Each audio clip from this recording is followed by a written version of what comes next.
오늘 하나님 말씀은 출애굽기 12장입니다. 출애굽기 12장 28절부터 40절까지 있는 말씀을 한 절씩 교독하겠습니다. 28절부터 40절입니다. 출애굽기 12장 28절입니다.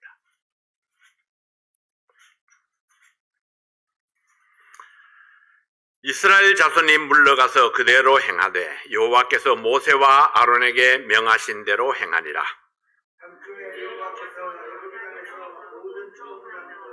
곧 위에 앉은 바로의 장자로부터 옥에 갇힌 사람의 장자까지와 생축에 처음 난 것을 다 치심해 그 밤에 바로와 그 모든 신하와 모든 애굽 사람이 일어나고 애굽에 큰 호곡이 있었으니 이는 그 나라에 사망치 아니한 집이 하나도 없었음이었더라. 밤에 바로가 모세와 아론을 불러서 이르되 너희와 이스라엘 자손은 일어나 내 백성 가운데서 떠나서 너희의 말대로 가서 여호와를 섬기며 너희의 말대로 너희의 양도 소도 몰아가고 나를 위하여 축복하라 하며 애굽 사람들은 말하기를 우리가 다 죽은 자가 되도다 하고 백성을 재촉하여 그 지경에서 속히 보내려 하므로 백성이 발교되지 못한 반죽 담은 그릇을 옷에 싸서 어깨에 매니라. 이스라엘 자손이 모세의 말대로 하여 애굽 사람에게 은금 폐물과 의복을 구하매 여호와께서 애굽 사람으로 백성에게 은혜를 입히게 하사 그들의 구하는 대로 주게 하심으로 그들이 애굽 사람의 물품을 취하였더라. 이스라엘 자손이 람셋에서 발행하여 숫곳에 이르니 유아 외에 보행하는 장정이 60만 가량이요 중다한 잡족과 양과 소와 심이 많은 생축이 그들과 함께 하였으며 그들이 가지고 나온 발교되지 못한 반죽으로 무교병을 구웠으니 이는 그들이 애굽에서 쫓겨남으로 지체할 수 없었음이며 아무 양식도 준비하지 못함이었. 이스라엘 자손이 애굽에 거주한 지 430년이라. 아멘. 아버지 하나님 감사합니다. 오늘 이 말씀을 통해서 우리의 구원을 다시 한번 기억하게 도와주십시오. 하나님께서 이스라엘 백성들을 구원하신 그 놀라운 사건을 보면서 하나님께서 우리를 어떻게 구원하셨는가 생각하고 하나님 앞에 감사와 찬양을 돌려드리는 저희들 될 수 있도록 도와주십시오.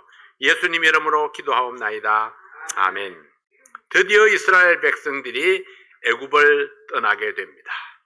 애굽에 거주한 지 430년 만에 애굽을 떠나서 약속의 땅 가나안을 향해서 긴 여정길에 올랐습니다. 오늘은 그 마지막 장면, 애굽을 떠나는 장면을 함께 살펴보면서 주님께서 주시는 교훈을 받고자 합니다. 그동안 많은 사건들이 있었습니다. 노예로 팔려왔던 요셉이 애굽을 7년 흉년에서 건져내고 애굽의 2인자 자리에 올랐습니다. 요셉으로 인해서 애굽의 백성들이 굶어 죽을 위기에서 벗어나서 생명을 건졌고 이웃 나라들까지 애굽의 은혜를 입게 했습니다. 그러나 요셉이 죽고 당대의 바로가 죽자 이스라엘 백성들의 급증하는 인구를 두려워한 새 왕이 이스라엘을 핍박하기 시작했습니다. 받은 은혜는 쉽게 잊어버리고 안전불감증에 걸린 바로는 이스라엘 백성들을 노예로 전락시켜서 혹독한 노동을 시켰습니다. 이 백성들의 기도를 들은 하나님께서 모세를 준비하시고 드디어 모세를 바로에게 보내서 경고의 메시지를 전하게 했습니다. 이 9가지 재앙과 기적을 보여주고 하나님의 뜻을 전했지만 미련한 바로는 끝까지 하나님을 대적하다가 멸망하는 그런 모습을 보여줍니다. 오늘은 마지막 재앙과 함께 바로가 굴복하고 이스라엘 백성들이 애굽을 떠나서 하나님의 인도하심을 따라가는 그런 모습을 보여줍니다. 애굽과 이스라엘 두 나라의 대립 관계는 오늘날 육신적인 생활과 영적인 생활이라는 인간의 두 가지 삶의 양태를 보여주고 있습니다. 애굽의 압제 밑에서 시달리는 이스라엘의 노예 상태는 오늘날 육신에 예속되어서 타락하고 비참해진 그런 영혼의 상태를 상징적으로 보여주고 있습니다. 애굽에서의 이스라엘 백성들은 인생의 미래가 없었습니다. 삶의 가치를 찾을 수도 없었고 그들에게는 비전도 없었습니다. 그들도 한때는 자유인이었고 하나님의 축복받은 민족이었고 하나님의 은혜로 영광을 누리던 백성들이었습니다. 그러나 그들이 애굽을 떠나지 아니하고 하나님 섬기기를 거부했기 때문에 사탄의 권력을 상징하는 그 애굽에 속박되어서 비참한 삶을 살 수밖에 없었습니다. 그러나 이제 지루하고 무기력한 삶이 끝났습니다. 출애굽의 역사는 인간이 타락한 육신적 생활을 벗어나서 하나님과 교제하는 영적인 세계로 진입하는 것을 의미합니다. 이 사건은 그때 그 시절 애굽에서 구원받는 이스라엘의 역사요, 오늘날 사탄의 권세에서 해방되어서 하나님께로 돌아오는 믿음의 역사를 보여주고 있습니다. 오늘 이 출애굽 사건을 통해서 4가지 중요한 사실을 정리해 봅니다. 첫 번째는 하나님의 심판과 바로의 굴복입니다. 하나님의 경고대로 애굽의 모든 장자가 죽임을 당했습니다. 12장 29절 30절 말씀을 다시 한번 보면은 밤중에 여호와께서 애굽 땅에서 모든 처음 난 것 곧 위에 앉은 바로의 장자로부터 옥에 갇힌 사람의 장자까지와 생축에 처음 난 것을 다 치심해 그 밤에 바로와 그 모든 신하와 모든 애굽 사람이 일어나고 애굽에 큰 호곡이 있었으니 이는 그 나라에 사망치 아니한 집이 하나도 없었음이었더라.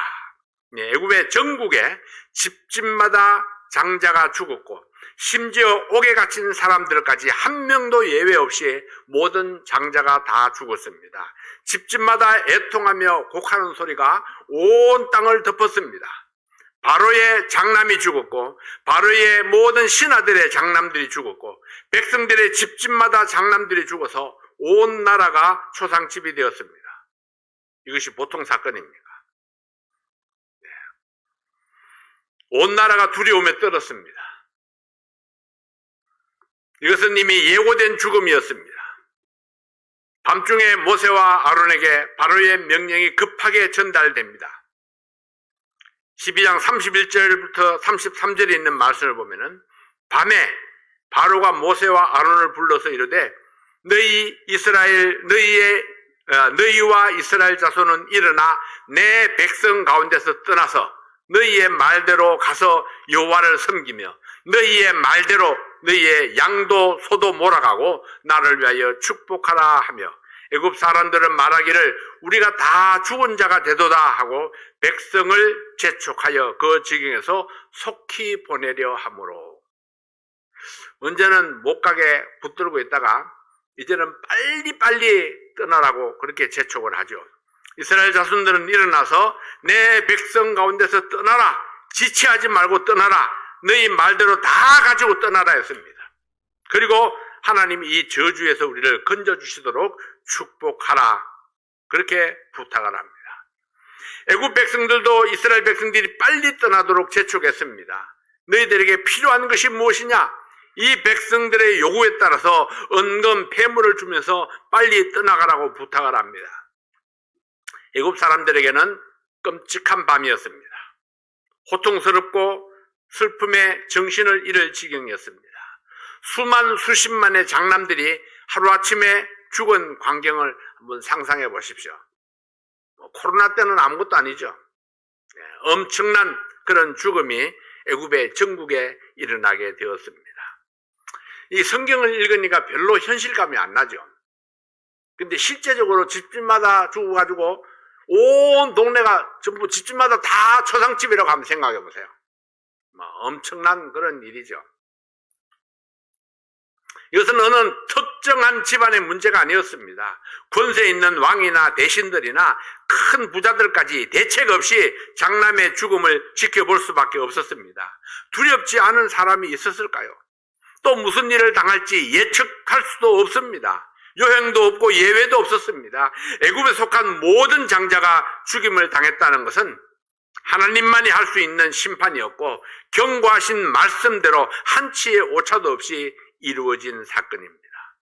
하나님께서 이 세상을 심판하실 때에 사탄에 속한 사람들, 예수님을 거부하고 하나님 편으로 분리되지 못한 모든 사람들은 한 사람도 예외 없이 형벌을 당하게 될 것입니다. 아무도 피할 수 없습니다. 온 세상이 다 하나님의 심판 아래 놓이게 될 것입니다. 오직 예수 안에 있는 사람, 하나님의 자녀로 구속함을 받은 사람들만 구원의 특권을 누리게 될 것입니다. 왜 이런 일이 생겼나요?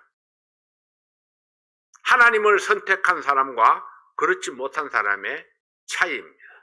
얼마나 많이 아느냐, 얼마나 많이 가졌느냐, 어떤 위치에 있느냐는 전혀 중요하지 않았습니다. 이스라엘 백성들은 하나님을 선택했고 애굽 사람들은 자기들의 우상을 선택했습니다.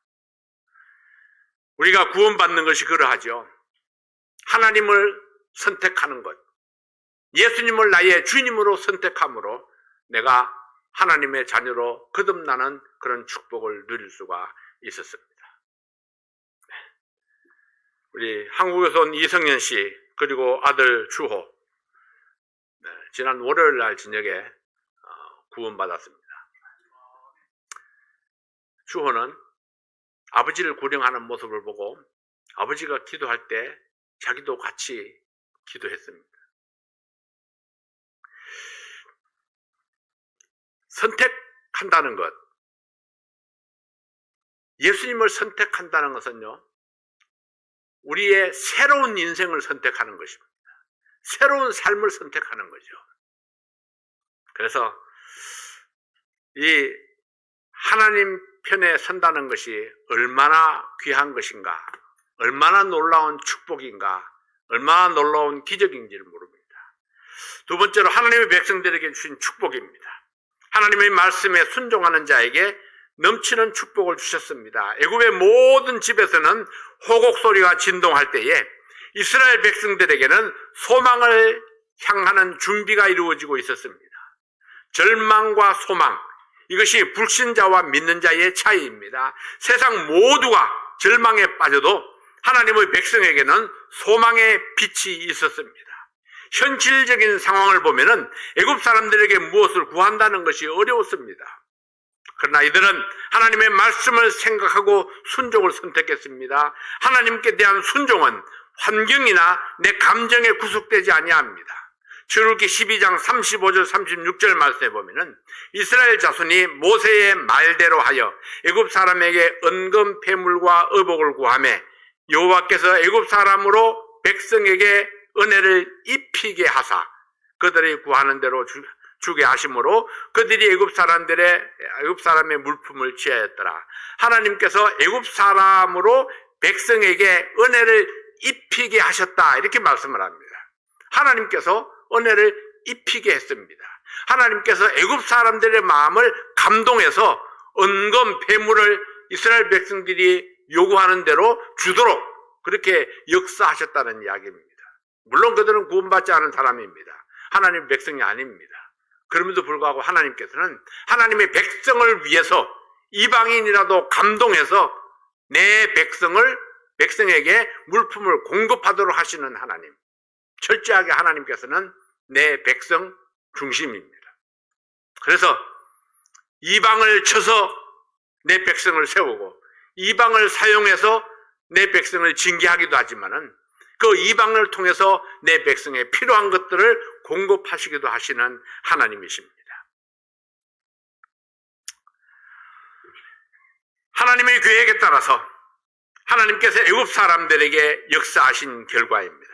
초라한 모습으로 출애굽하는 것이 아니라 출애굽과 동시에 그들은 많은 물품을 가지고 나오게 됩니다. 하나님의 사역을 위해서 준비되어 나오는 모습을 보게 됩니다. 노예로 살았던 그들이 폐물을 받아서 나올 확률은 얼마나 되었을까요? 그래서 하나님께서 역사하지 아니하시면은 불가능한 일들입니다. 그래서 하나님의 은혜였습니다. 하나님께서는 구원의 은혜만 베푸는 것이 아닙니다. 하나님은 자기 백성들을 위해서 세상 사람들의 물품을 구하게 하시고 취하게 하시고 넘치는 축복을 받을 수 있는 은혜를 베풀어 주십니다. 하나님의 축복은 우리가 쉽게 청량할 수가 없습니다. 우리가 생각지 못한 방법으로 우리의 필요를 채우시고 전혀 예상치 못했던 그런 사람들을 통해서 넘치는 은혜를 받게 하시는 것입니다. 그래서 우리에게 기도가 필요합니다. 하나님, 내 비즈니스를 위해서 하나님께 기도합니다. 내 가족을 위해서 하나님께 기도합니다. 불가능하게 보이는 그런 것들을 위해서도 하나님 앞에 기도합니다. 나는 가능성을 찾지 못하지만은 그러나 하나님은 능하시니 하나님께서 주실 수 있고 이루실 수 있습니다. 하나님께서 놀라운 은혜로 우리 사랑하는 모든 성도들이 기도에 응답해 주시기를 바랍니다. 세 번째로, 하나님의 구원은 한순간에 이루어집니다. 하나님의 구원은 시일을 두고 차츰차츰 이루어지는 것이 아닙니다. 어느 날 어느 순간 결심이 서면은 바로 탈출이 감행되고 약속의 땅을 향한 여정이 시작됩니다. 출애굽기 12장 33절 34절 말씀에 보면은 애굽 사람들은 말하기를 우리가 다 죽은 자가 되도다 하고 백성을 재촉하여 그 지경에서 속히 보내려 하므로 백성이 발견되지 못한 반죽 담은 그릇을 옷에 싸서 어깨에 매리라. 막 반죽을 해가지고 아직 부풀어 오르기도 전에 급하게 그냥 그것을 옷에 싸서 어깨에 메고 나왔습니다. 며칠씩 준비를 하고 망설이는 것이 아닙니다. 결심하고 정한 시간에 급하게 그 밤에 애굽을 탈출해서 가나안 여정에 올랐습니다. 그래서 우리의 구원이 얼마나 놀라운지 모릅니다. 우리가 결심하는 그 순간에, 예수 그리스도를 영접하는 그 순간에 주님께서 내 안에 들어오시고 내가 하나님의 자녀로 거듭나고 내 이름이 하나님의 생명책에 기록이 되어지고 이 놀라운 역사가 한 번에 그냥 이루어지는 것입니다. 순식간에 이루어지는 거죠. 약속의 말씀을 믿고 약속의 땅을 향한 선택과 결심이 서는 그 밤에 이 이스라엘 백성들은 애굽을 출발했습니다. 그 밤에 머뭇거리다가 애굽에 남은 사람이 만약에 있었다면 그는 구원의 여정에 함께하지 못했을 것입니다. 이것은 실제 상황이었고 감정이나 느낌이 아닙니다. 선택이고 결단입니다. 그리고 바로 그들은 행동에 옮겼는데 바로 밀가루 반죽을 싸서 어깨에 메고 나올 정도로 그것을 구워서 나올 수 있는 그런 시간적 여유를 가질 수도 없었습니다. 먼 길을 가야 하는데 빵을 굽고 전병을 붙여서 양식을 준비해야 된다고 생각할 수 있습니다.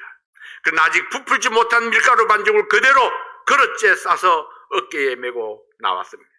음식을 만들고 있을 시간이 없습니다. 한 끼 식사가 중요하지 않습니다.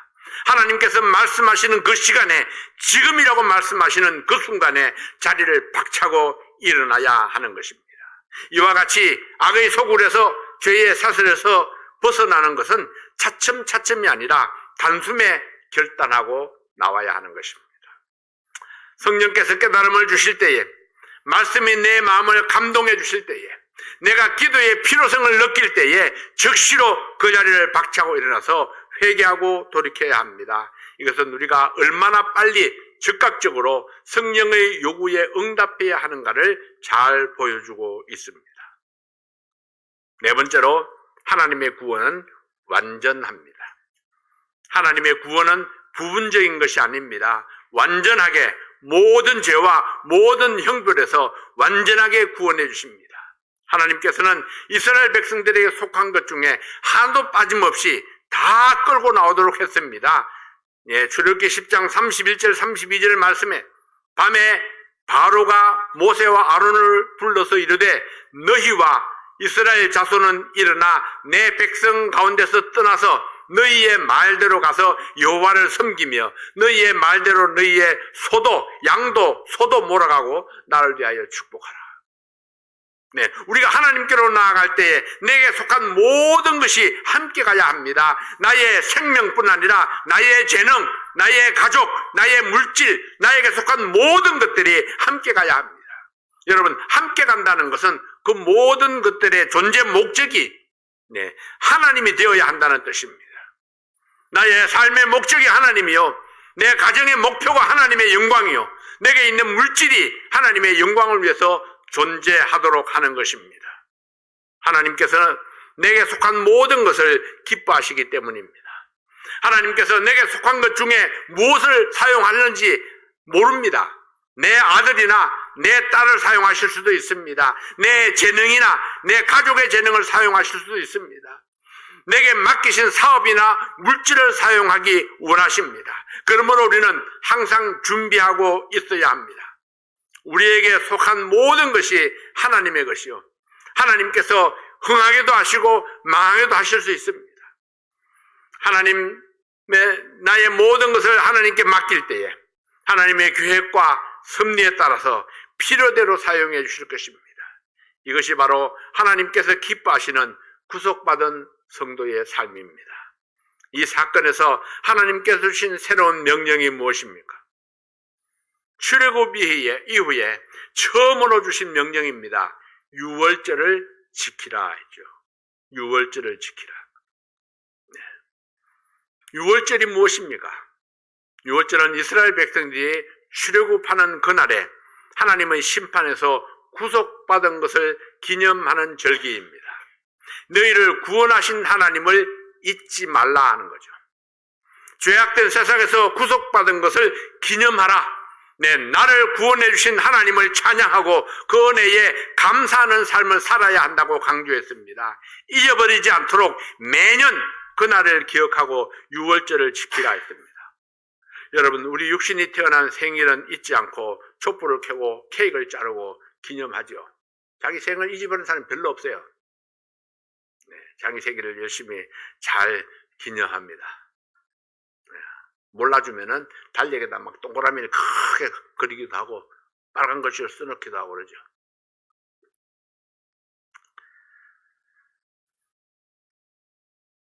근데 구원받은 날, 내가 새 생명을 얻은 날, 지옥의 형벌을 벗어난 그날은 여러분 기억하고 계시나요? 물론 잊어버릴 수도 있습니다. 기억하지 못해도 천국 가는데 문제는 없습니다. 네, 그러나 내가 받은 구원이 귀하다면은, 네, 나를 구원해 주신 하나님께 감사하는 마음이 진실하다면은 여러분 구원받은 그날을 잊을 수가 없습니다. 분명한 것은 육신의 생일보다는 영적인 생일이 더 중요하다는 것입니다. 어떤 사람에게는.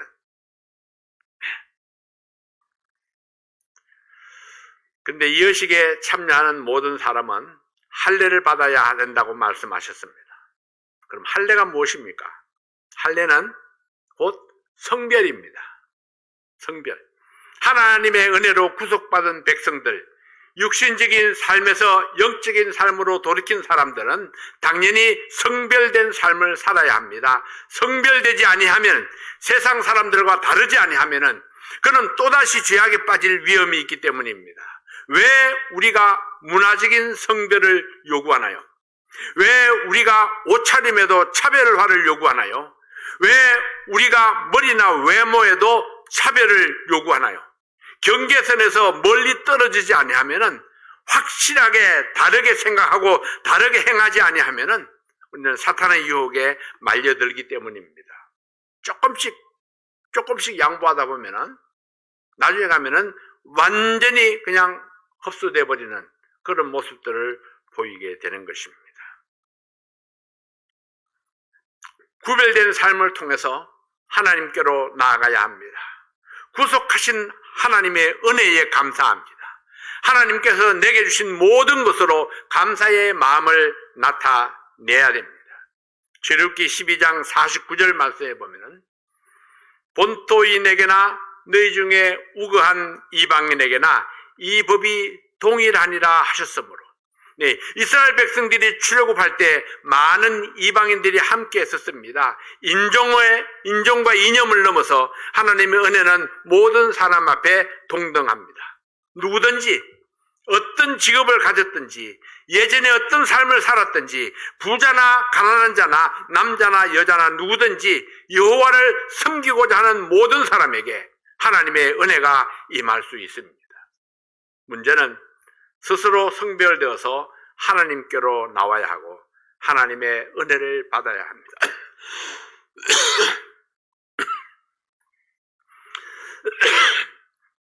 우리는 하나님의 은혜로 새 출발을 했습니다. 우리는 확실하게 성별되도록 요구를 받았습니다.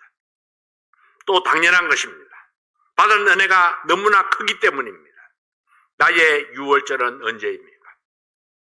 그리고 여러분은 성별되어 있습니까? 나는 하나님께서 기뻐하시는 사람입니까?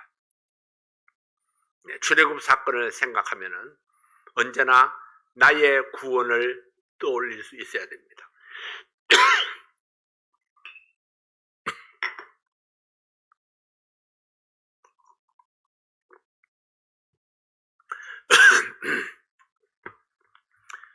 이스라엘 백성들의 출애굽은 나의 구원을 상징적으로 보여주고 있기 때문입니다. 구원받은 후에 그들의 삶을 이렇게 우리가 보면서 생각해야 됩니다. 나는 과연 이스라엘 백성들처럼 그들이 광야에서 했던 그런 불평불만들처럼 그들이 했던 그 원망처럼 나는 그런 삶을 살고 있지는 아니한가?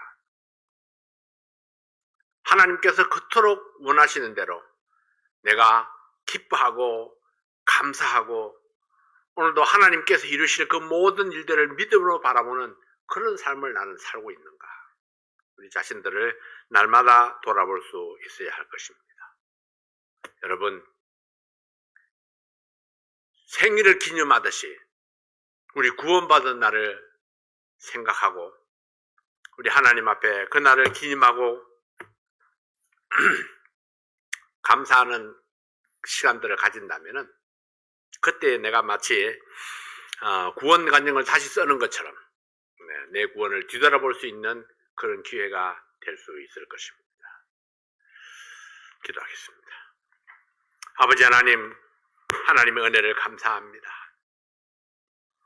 내가 아직 죄인 되었을 때에, 내가 아직 하나님을 잘 알지 못했을 때에 하나님께서 이미 예수 그리스도를 보내주셨고 십자가에 피 흘려 죽으심으로 우리의 모든 형벌을 사하시고 죄를 용서해 주신 것 알고 감사를 드립니다.